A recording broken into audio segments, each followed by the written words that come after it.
You ready? Okay.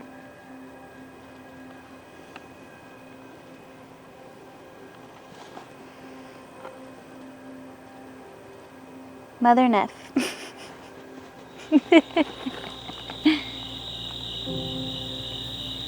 Yeah, I felt a warm welcome to Mother Neff. We got a phone call the day that we were arriving to kind of check and see if we'd ever been here and verify our registration details, and then they let us know that our little packet and registration would be on the post at our campsite upon our arrival. That was really nice. We've never experienced that before. Most of the time we're getting in, late, because we usually leave somewhere after work, and like a part of our morning plans is just going up to the office to register. So that was a treat, I thought. Even though we didn't have to check in and register, we had a pretty slow morning just at our campsite, hanging out with the boys and enjoying each other's company. We just like to relax sometimes, depending on what mode we're in. And so that's what we did for most of the day. And then when it cooled down a little bit and the trails were nice and shady, we did Rock Tower Trail. Here it is. We'll see. Which was nice. It's like another foresty, woodsy hike, lots of junipers all around and oak trees, big beautiful trees surrounding you.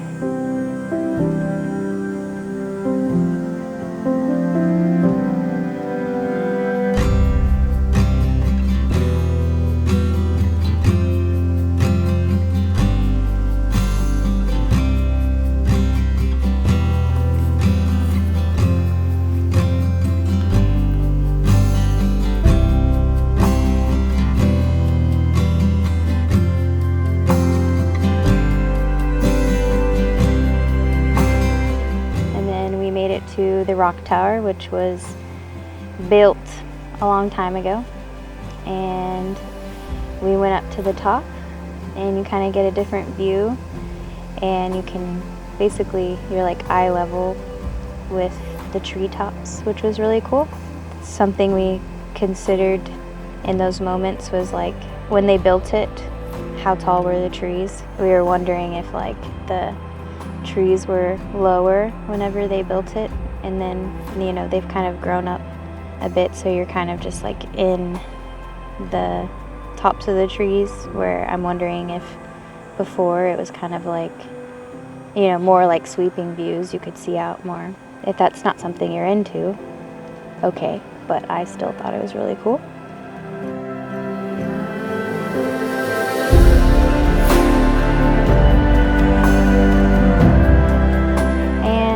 Then we went to the cave here, which was pretty stinking cool, I have to say.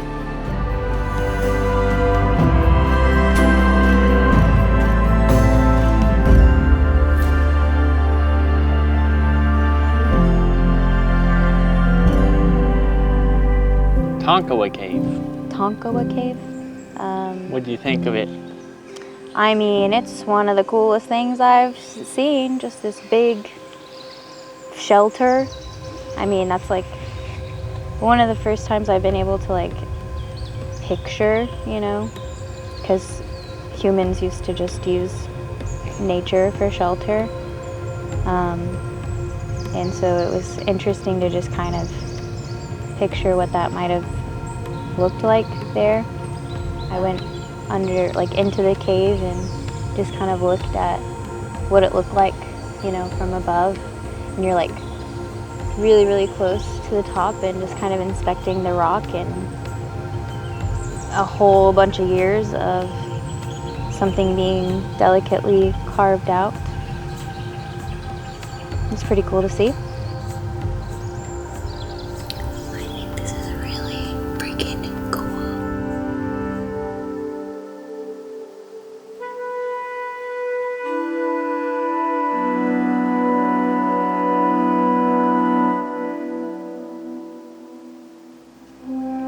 Yeah, and then I was coming out of the cave and I almost ran into a whole squad of daddy longlegs. So I noticed them because they like started, I was looking above me the whole time and I saw this like movement, and then I saw like 2 of them, and then I realized that there was, I mean, hundreds of daddy longlegs, and they were all like connected, and they would like wave when they saw you. It was like they like could sense your movement, whether they felt you or saw you.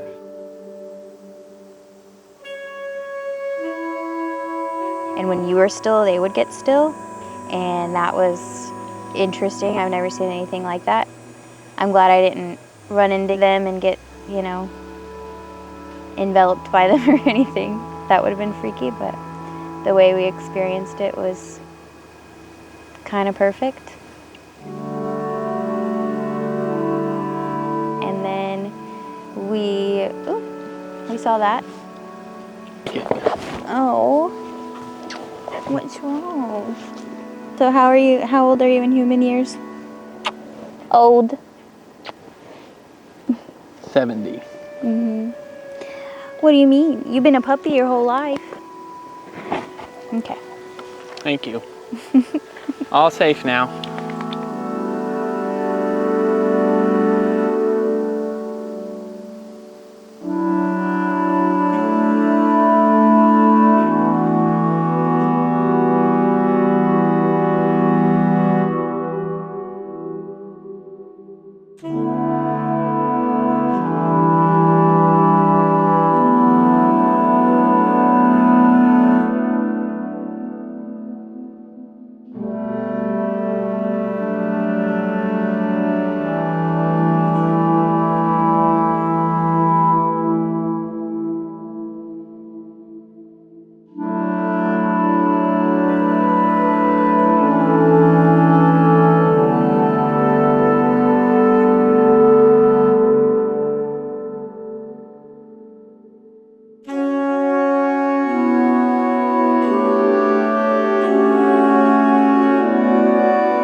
Came back to the campsite and we had dinner.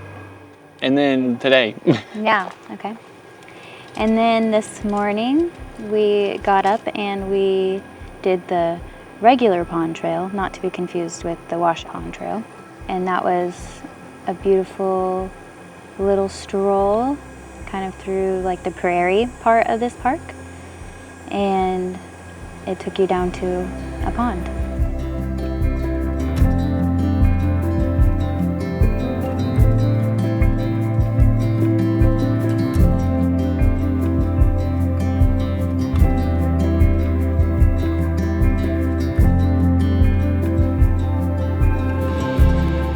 Quite the pond.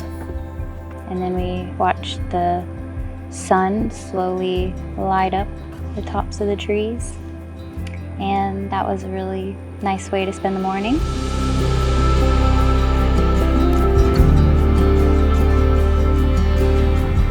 And then we had breakfast and here we are now.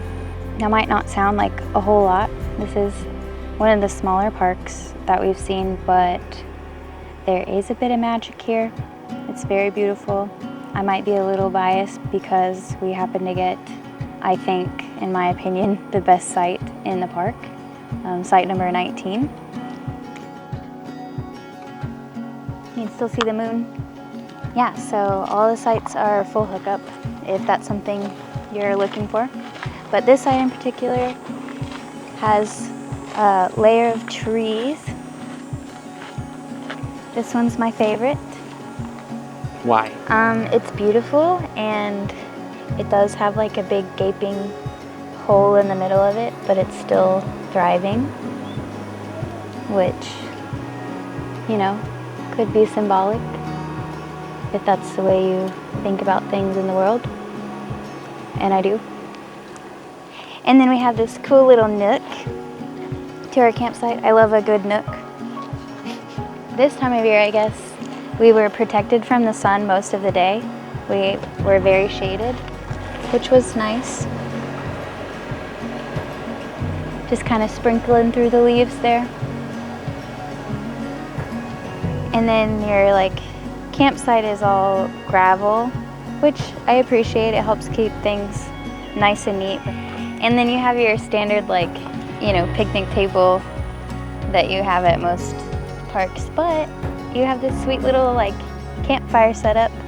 So they put the rocks here, but I just thought it was like thoughtful design, you know? And then we have this extra view. I didn't see any other site with a view like this. There's a prairie out there, but then you also have the beautiful trees to look at. You'll probably see a butterfly float around while I'm chatting. And then over here, you see more fields. Especially, I mean, there's like 3 miles of hiking trails here, so nothing crazy. Even though it's small, it's like there's a lot of care put into this place. At the previous state park, Lockhart, I was speaking to enjoying little tiny things instead of trying to make everything into a big giant hullabaloo. So this park was a great addition to enjoying very simple yet powerful things in life that you could see if you're just willing to look. But this is definitely on the top of my list, just for the vibes. It's beautiful. Just for the vibes. Mm-hmm. Name of the episode. Mm-hmm.